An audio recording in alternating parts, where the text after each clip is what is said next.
नमस्कार दोस्तों, स्वागत है आप सभी का हमारे अशोक यूट्यूब चैनल में। दोस्तों मेरा नाम अशोक सैनी है और आज की इस वीडियो में समझने जा रहे हैं हम कि यदि हम हमारे घर के ऊपर, छत के ऊपर यदि हम सोलर सिस्टम लगाने का प्लान कर रहे हैं या सोच रहे हैं कि हमको सोलर सिस्टम लगाना चाहिए, तो उसके लिए ये वीडियो रहेगी। उसमें हमने आपको कवर करेंगे इस वीडियो के माध्यम से कि घर के लिए कितने किलोवाट का सोलर सिस्टम को लगाना चाहिए यदि हम लगाने सोच रहे हैं तो। और दूसरी बात हम बात करेंगे सोलर सिस्टम में लगाने में हमको क्या क्या कंपोनेंट की जरूरत पड़ती है, यानी सोलर सिस्टम जो लगता है उसमें क्या क्या सामान हमारे पास आता है या क्या क्या हमको जो उसके कंपोनेंट हैं, पार्ट्स हैं, उनकी रिक्वायरमेंट रहती है कंप्लीट सेटअप लगाने के बाद पावर ऑन करने तक। तो इस सभी के बारे में बेसिक इंफॉर्मेशन इस वीडियो के माध्यम से आपको मिलेगी। यदि आप अपने घर के छत के ऊपर घर के लिए एक छोटा सा सोलर सिस्टम लगाने चाह रहे हैं या पूरा कंप्लीटली होम सिस्टम को सोलर में कन्वर्ट करना चाह रहे हैं, तो इस वीडियो के माध्यम से आपको काफी ज्यादा इंफॉर्मेटिव नॉलेज मिल सकता है। तो चलिए स्टार्ट करते हैं कि हमारे घर के लिए हम कितने किलोवाट का एक सोलर सिस्टम सेलेक्ट कर सकते हैं और सेलेक्ट करते हैं तो क्या क्या सामान हमको उसमें लाने की जरूरत पड़ेगी। सबसे पहले हम बात करेंगे कि यदि आप सोच रहे हैं कि हमारे घर के ऊपर हमको सोलर सिस्टम लगाना चाहिए, छत के ऊपर जो जगह वेस्टेज पड़ी है उसका हम यूज करना चाहिए, तो उसकी जरूरत क्या है, आप क्यों सोच रहे हैं। सबसे पहले क्वेश्चन आपके माइंड में ये आना चाहिए, ये आता है तभी आप सोचते हैं। तो उसके मेरे अनुसार यहाँ पे दो इंपॉर्टेंट उसके कारण होना चाहिए। पहला कारण तो मैंने यहाँ पे लिखा है कि बिजली का बिल हमको कम करने की जरूरत पड़ती है। आजकल समय में बिजली का जो यूनिट के चार्ज हैं वो महंगे होते जा रहे हैं। मिनिमम 1500 से 2000 रुपये पर मंथ बिल तो आता ही है एक नॉर्मल फैमिली के घर के यूनिट जो बिल खत्म होता है, पावर कंज्यूम होती है उसमें। तो सभी सोचते हैं कि हमारा सबसे पहला उद्देश्य रहता है कि जो घर के बिजली का महीने का बिल आ रहा है वह हमारा कम हो जाए, इसलिए हमको जरूरत है सोलर सिस्टम लगाने की। लेकिन कितने किलोवाट का सोलर सिस्टम लगवाएं, कौन सा सोलर सिस्टम लगाएं, ये मन में कंफ्यूजन बना रहता है। दूसरा रहता है इसकी एक और, यदि बिजली का बिल कम आ रहा है तो लेकिन दूसरी समस्या आपके पास एक और हो सकती है, वह हो सकती है कि बिजली कट की समस्या। आज के गाँव के एरिया में अभी भी 3 से 4 घंटे या 5 घंटे की बिजली कट की समस्या अभी भी बनी हुई है। तो ऐसे जगह पे, ऐसे क्षेत्रों में सोचते हैं कि लोग कि हम क्यों ना सोलर सिस्टम लगवा लें और इस पावर कट की समस्या से हम क्या करें, समस्या से मुक्ति पा लें। तो ये दो इंपॉर्टेंट समस्या है। ये समस्या यदि आपके घर में थी तब आप सोचते हैं कि सोलर सिस्टम लगा लिया जाए। अब आप सोचते हैं सोलर सिस्टम लगा रहे हैं तो हमको किस टाइप का सोलर सिस्टम लगवाना है, कितने का सोलर सिस्टम पड़ेगा, कितने किलोवाट का सोलर सिस्टम हमको लगाना चाहिए और सोलर सिस्टम लगाएं क्या क्या लगवाना पड़ेगा, कहां से लें, ये सारे क्वेश्चंस आपके मन में आते हैं। तो सबसे पहला क्वेश्चन हम यहां पे कवर करेंगे कि टाइप्स ऑफ सोलर सिस्टम। आज के समय में कितने प्रकार के सोलर सिस्टम मार्केट में अवेलेबल हैं, उनको हमके बारे में पता होना चाहिए ताकि हम उस कैटेगरी के अनुसार हमें हमारे घर के लिए हमारे नीड के रिक्वायरमेंट, जरूरत के अकॉर्डिंग हम प्रॉपर एक सही सोलर सिस्टम का सिलेक्शन कर पाएं। तो जनरली मार्केट के अंदर अभी 3 प्रकार के सोलर सिस्टम अवेलेबल हो गए हैं। वह 3 प्रकार सोलर सिस्टम कौन से हैं? सबसे पहला आपका आता है ऑन ग्रिड सोलर सिस्टम। अब ऑन ग्रिड सोलर सिस्टम क्या होता है इसके बारे में थोड़ा सा आपको बता दें और आपको पता होना चाहिए। आजकल सब बोलते हैं कि आपने सोलर सिस्टम लगवाया, गवर्नमेंट सब्सिडी दे रही है या गवर्नमेंट सब्सिडी वाला हमको लगवाना चाहिए, ये लगाना चाहिए, वो लगाना चाहिए।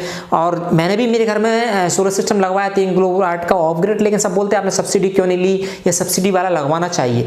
तो आपको बता दूं सबसे पहले जो आता है ऑन ग्रिड सोलर सिस्टम, तो ऑन ग्रिड सोलर सिस्टम पर ही गवर्नमेंट की सब्सिडी मिलती है, पहली बात। दूसरी बात, ऑन ग्रिड सोलर सिस्टम होता क्या है इसके बारे में बता दें। ऑन ग्रिड, ग्रिड मतलब कि जो ग्रिड सप्लाई रहती है हमारे घर में, जो सप्लाई आती है घर में, हम जो अभी यूज कर रहे हैं घर में डोमेस्टिक सप्लाई, उस सप्लाई को हम बोलते हैं ग्रिड सप्लाई। मतलब ग्रिड से कनेक्टेड रहती है। आपके घर में जो भी नॉर्मल या लोकल पावर डिस्ट्रीब्यूशन का एक्सचेंज होगा बिजली विभाग का, वहां से जो सप्लाई आएगी उस सप्लाई में बोलेंगे ग्रिड सप्लाई। अब ऑन ग्रिड मतलब कि जब आप सोलर सिस्टम लगवा लेते हैं ऑन ग्रिड सिस्टम, तो ये आपकी, इसमें एक थोड़ा सा ड्रॉबैक ये है कि जब तक आपके घर में ग्रिड की सप्लाई रही तभी आपका ये ऑन ग्रिड सिस्टम काम करता है। ग्रिड की सप्लाई जाने पर यानी घर की बिजली कट होने पर ये जो ऑन ग्रिड सोलर सिस्टम है वह काम नहीं करता है। ये आपको माइंड में रखना चाहिए, पहली बात। दूसरी बात, ऑन ग्रिड सिस्टम पर ही गवर्नमेंट सब्सिडी देती है, इसके बाद ऑफ ग्रिड हाइब्रिड सिस्टम पर गवर्नमेंट सब्सिडी नहीं देती है। दूसरी तीसरी बात यह है कि इसके अंदर आपको देखना पड़ेगा कि ऑन ग्रिड सिस्टम में आजकल टेक्नोलॉजी बढ़ती जा रही है, लेटेस्ट पैनल आ रहा है, लेटेस्ट टेक्नोलॉजी आ रही है सोलर सिस्टम के अंदर। तो गवर्नमेंट जो सब्सिडी देती है वो ओल्ड टेक्नोलॉजी देती है। ओल्ड टेक्नोलॉजी क्या होगी, यहाँ पे पैनल्स के टाइप्स रहते हैं, polycrystalline and mono perc technology. Generally 2 प्रकार के हैं, वैसे कई प्रकार पैनल आ गए, लेकिन generally poly crystalline, poly panel या मोनो पैनल समझो आप। तो पॉली पैनल जो फर्स्ट टेक्नोलॉजी है, सबसे पहले शुरुआत हुई सोलर पैनल बनने की, उसी टेक्नोलॉजी के बेस्ड जो पैनल यदि हम लगवाएंगे तभी गवर्नमेंट सब्सिडी मिली, साथ में ऑन ग्रिड लगवाएंगे तो ये सब्सिडी वाला माइंड में आपको ये क्लियर होना चाहिए। ठीक है, ये क्लियर हो गया। अब बात आती है दूसरी, of grid solar system. Of grid मतलब ग्रिड जहाँ पे अवेलेबल भी नहीं है, यहाँ पे पावर का कट होती है, ये हमारे घर में मीटर कनेक्शन भी नहीं है, तो वहाँ पे आपका ऑफ ग्रिड सोलर सिस्टम काम करता है। जैसा कि मेरे घर पे मैंने 3 किलोवाट का ऑफ ग्रिड सोलर सिस्टम लगवाया है यूटीएल कंपनी का। तो यहाँ पे मैंने क्या, मेरे घर में जो बिजली विभाग का मीटर रहता है वो मीटर मैंने लिया ही नहीं, मतलब कनेक्शन इस मेरे मकान पे है ही नहीं, पूरा कंप्लीट मेरा सोलर से ही काम चल जाता है दिन में। और स्टोरेज में बैटरी है मेरे पास, 4 बैटरी बैंक 150 AH की C10 बैटरी, उनमें बैटरी पावर स्टोर हो जाती है, वहां से मेरा रात में बैकअप आ जाता है। तो ऑफ ग्रिड सिस्टम में आपको क्या रिक्वायरमेंट है, थोड़ा ये महंगा होगा, प्लस इस पे सब्सिडी नहीं मिलेगी, प्लस इसमें नाइट के समय में पावर स्टोरेज करने के लिए आपको यहाँ पे बैटरी बैंक की जरूरत पड़ती है। जबकि ऑन ग्रिड सिस्टम में आपको बैटरी की रिक्वायरमेंट नहीं है और ये ऑफ ग्रिड से सस्ता होता है। ऑन ग्रिड इस पर गवर्नमेंट सब्सिडी मिल जाती है, ऑफ ग्रिड में सब्सिडी नहीं मिलती है। ठीक है, तो जैसा कि मुझे सब्सिडी नहीं मिली है।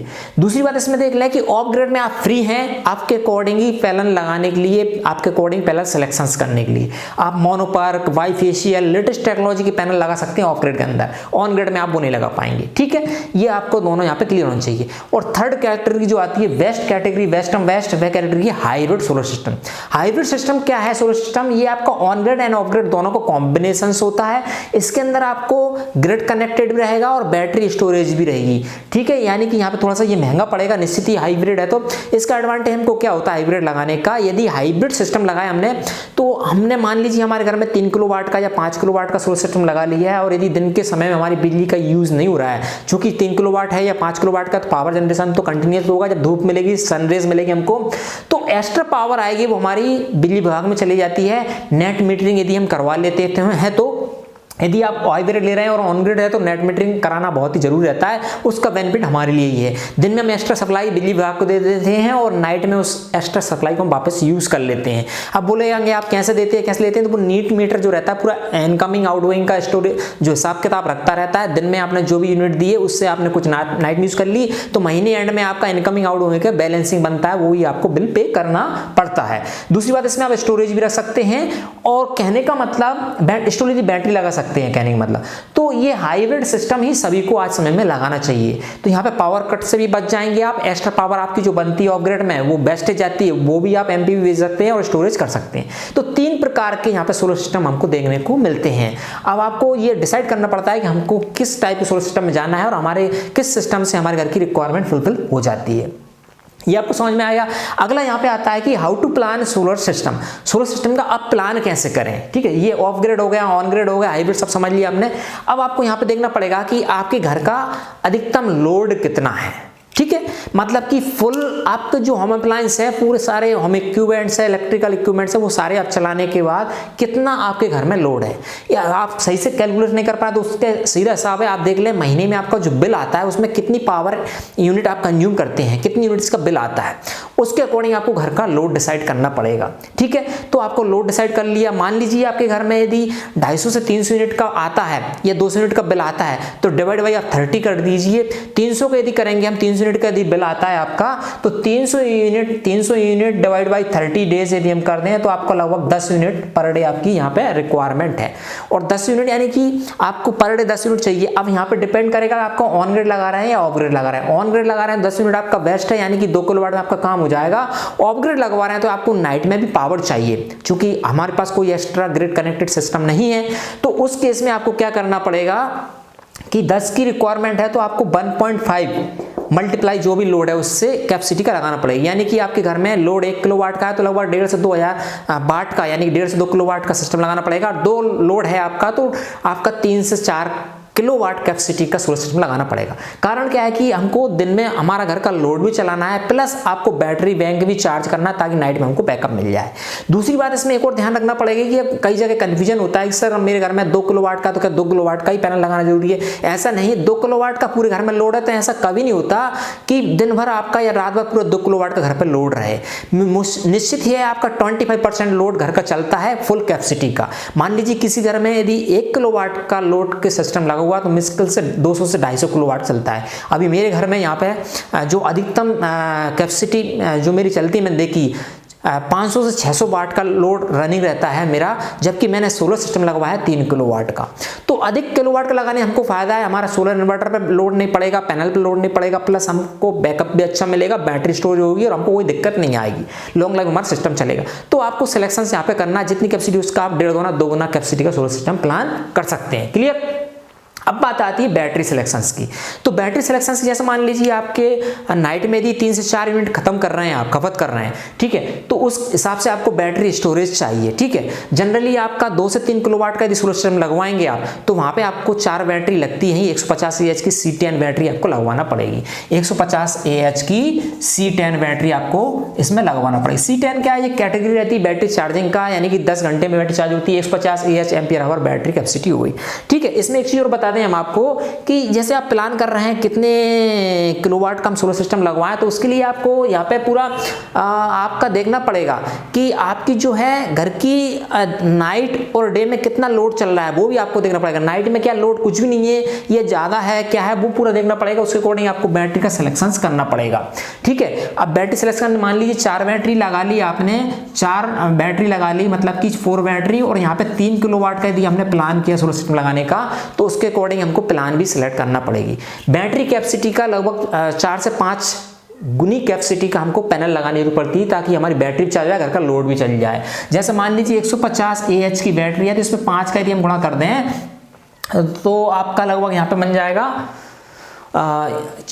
4 का गुणा कर दें, 4 का तो ये बन जाएगा हमारा 600 AH की बैटरी है। 600 AH की बैटरी में यदि हम गुणा करें 4 से 5 गुणा करें तो लगभग 3 किलोवाट की हमारे यहाँ पे पैनल की रिक्वायरमेंट आती है। 4 करें तो लगभग हमारा 24 यानी कि 2400 वाट की हमारे पैनल हमको जरूरत है कम से कम मिनिमम, तब आप जाके आपकी चारों बैटरी चार्ज होगी, घर का लोड चल पाएगा।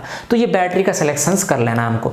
दूसरी बात आती है सोलर पैनल सिलेक्शन। तो सोलर पैनल सिलेक्शन मैंने बता दिया कि ये आपको डिपेंड करता है आपकी कितना आपके पास बजट है और किस टाइप का आप सोलर सिस्टम में लगवाया है। मैं रिकमेंड करूंगा हमेशा यदि आप लगवा रहे हैं, ये 1 टाइम इन्वेस्टमेंट रहता है और लॉन्ग लाइफ चलने वाला सिस्टम है, तो हमेशा जब भी आप सोलर पैनल सिलेक्शन करें तो उसमें मोनोपर्क टेक्नोलॉजी के ही सोलर पैनल लगाएं। मोनोपर्क टेक्नोलॉजी क्या होती है कि ये हमको क्या है, जनरेशन इसमें ज़्यादा होता है। ये जैसे धूप कम निकल रही है, बादल हो रहे हैं, या सर्दियों का मौसम है या बारिश का मौसम, उस समय भी हमको जनरेशन मिलता रहता है। मैंने जो लगवाया मोनोपर्क टेक्नोलॉजी के पैनल लगवाए हैं, मुझे इसमें किसी प्रकार की कोई दिक्कत नहीं आती है। और यदि मोनोपर्क टेक्नोलॉजी का आप पैनल लगा लेते हैं तो आपका 1 किलोवाट का सोलर पैनल है, सोलर सिस्टम है, वो मिनिमम 5 यूनिट तो पर डे जनरेट कर ही देगा 1 किलोवाट का। और आपने यदि 3 किलोवाट का जो है सोलर सिस्टम लगवा लिया है, 3 किलोवाट यानी कि आपका 5 यानी कि 15 यूनिट पर डे आपका जनरेशन आपको आसानी से मिल सकता है जब आपको धूप अच्छी मिलेगी तो। और हमारा घर में खपत 5-6 यूनिट 7 यूनिट का अधिकतम होता है, तो एक्स्ट्रा यूनिट हम बैटरी स्टोरेज में यूज कर लेते हैं। तो जनरली मोनोपर्क टेक्नोलॉजी के पैनल ही आपको लगाना चाहिए। ठीक है, अलग अलग कंपनीज के आते हैं, वो अलग बात है। दूसरा सोलर इन्वर्टर हमको सिलेक्शन, तो सोलर इन्वर्टर आपका लगभग 25,000 20,000 से स्टार्ट हो जाता है और आपका 35,000 40,000 तक जाता है बढ़िया वाला। 3 किलोवाट का, 2.5 किलोवाट, 3 किलोवाट, 3.5 और 4 किलोवाट। 4 किलोवाट का सोलर इन्वर्टर नहीं आता है, ये आपका 1.5, इसके बाद 2200 VA, ये आपका 2500 VA यानी 2.5 kilowatt, 3 kilowatt, 3.5 kilowatt and 5 kilowatt के आते हैं। तो आप इसमें 3.5 किलोवाट का रख लें या फिर 3 किलोवाट का रख लें या 2.5 किलोवाट का रख लें, जैसा आपके घर के लोड है उसके अकॉर्डिंग। अलग अलग कंपनीज के आते हैं, लुमिनस आपका, UTL हो गया, बारी हो गया, इसके बाद आपका ये आजकल आ रहे हैं आपका स्मार्टन का हो गया, लिपगार्ड का, कई सारे कंपनीज के हैं, वो अकॉर्डिंग आप कैपेसिटी उसका देख लें। दूसरी बात है इसमें आपको जब सोलर इन्वर्टर आप सेलेक्ट कर रहे हैं, सोलर इन्वर्टर, तो उसमें 2 प्रकार के आते हैं, वो आपको थोड़ा देख लेना है, या आपको नॉलेज नहीं है तो आपके जो डीलर डिस्ट्रीब्यूटर है जिससे आप लोग उससे बात करें कि सर PWM टेक्नोलॉजी बेस्ड आता है, एक आता है MPPT बेस्ड टेक्नोलॉजी। तो आप हमेशा ये ध्यान रखें कि आपको MPPT बेस्ड टेक्नोलॉजी का ही सोलर जो है इन्वर्टर लगवाना चाहिए। इसमें क्या होता है कि ये काफ़ी बढ़िया होता है, ये 30% एक्स्ट्रा पावर बूस्ट करता है। पहली बात जनरेशन 30% एक्स्ट्रा करता है, 30 नहीं तो 15% तो करेगा ही, 15% तो करेगा ही PWM सोलर इन्वर्टर की अपेक्षा। दूसरी बात ये MPPT बेस्ड सोलर इन्वर्टर रहता है, इसमें एक और कैपेसिटी रहती है। जैसे मान लीजिए आपने अपग्रेड लगवाया तो आपका क्या होगा कि ये मान लीजिए कि आपका पावर आपके घर में लोड कम है, मान लीजिए आपने 3 किलोवाट लगा लिया और आपका लोड बंद कर दिया लेकिन सिस्टम ऑन है, तो ये जितनी घर में डिमांड है उतना ही जनरेशन करता है, मतलब पैनल उतनी पावर लेता है। ऐसा नहीं 3 किलोवाट बना रहा है वो तो आपका यूज नहीं है तो बैटरी आपकी ज्यादा चार्ज हो जाएगी, इन्वर्टर खराब हो जाएगा, ऐसा कुछ नहीं। जितनी रिक्वायरमेंट है उतना पावर ये सोलर पैनल से खींचता रहता है, ठीक है।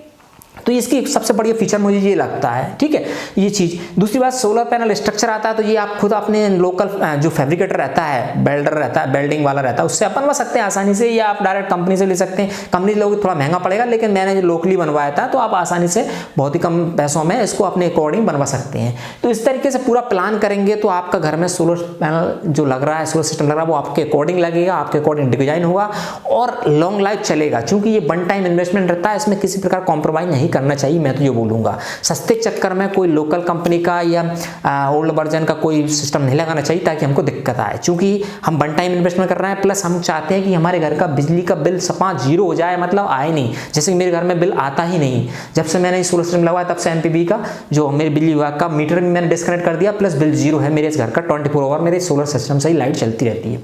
दूसरी बात बिजली समस्या है, कट आ रही, पावर कम ज्यादा आ रही, फ्लक्चुएशन आ रहा है, पावर कट प्रॉब्लम है, वो सारी समस्या हमारी सॉल्व हो जाए। इन सभी समस्याओं को सॉल्व देखते हुए आप घर के लिए अपने लिए बेस्ट सोलर पावर सिस्टम, ये सोलर सिस्टम लगवा सकते हैं। और उसके लिए क्या क्या कंपोनेंट आते हैं उसके बारे में हमने इसमें जनरल डिस्कशन किया। आई होप इस वीडियो के माध्यम से आपको एक छोटा सा ओवरव्यू मिल गया होगा कि यदि हम सोलर पावर सिस्टम लगाने का प्लान कर रहे हैं तो हमको क्या क्या लगवाना पड़ेगा, किस कंपनी का लगवाना पड़ेगा। कंपनी के बारे में हमने डिस्कशन नहीं किया, हमने उसके टाइप्स ऑफ सोलर पैनल देखा, टाइप्स ऑफ सोलर पैनल देखा, और ये थोड़ा सा हमने सिलेक्शंस देखा। ये आपको एक हेल्प करेगा आपके घर के लिए बेस्ट सोलर सिस्टम सिलेक्शन करने में या बनाने में, ठीक है। तो आई होप बताइए ये इन्फॉर्मेशन सोलर पैनल या सोलर सिस्टम से रिलेटेड आपको ये बताइए अच्छी लगेगी। यदि फिर भी कोई डाउट है, कोई समस्या है, कोई जानकारी लेना चाहते हैं तो वीडियो नीचे कमेंट करें, उनके उस कमेंट करें उस क्वेश्चन से या उस डाउट के ऊपर हम अगली वीडियो में आपको समाधान करने का प्रयास करेंगे। और बताई गई इन्फॉर्मेशन अच्छी लगे तो वीडियो को लाइक करें, अपने मित्रों के साथ शेयर करें, ताकि यदि वो भी सोलर पैनल सिस्टम या सोलर सिस्टम लगाने का सोच रहे हैं, प्लान कर रहे हैं, तो उनको भी ये इस वीडियो के माध्यम थोड़ा सा एक नॉलेज मिल जाए। जो मुझे पता था, जो मैंने सीखा है इस सोलर सिस्टम के बारे में, वो आपको इस वीडियो में बताने का प्रयास किया, ठीक है। तो वीडियो स्टॉप करते हैं, वीडियो लेंदी हो जाएगी और मिलते हैं इसी प्रकार की नॉलेजेबल एक और इन्फॉर्मेटिव वीडियो के साथ। तब तक के लिए नमस्कार दोस्तों।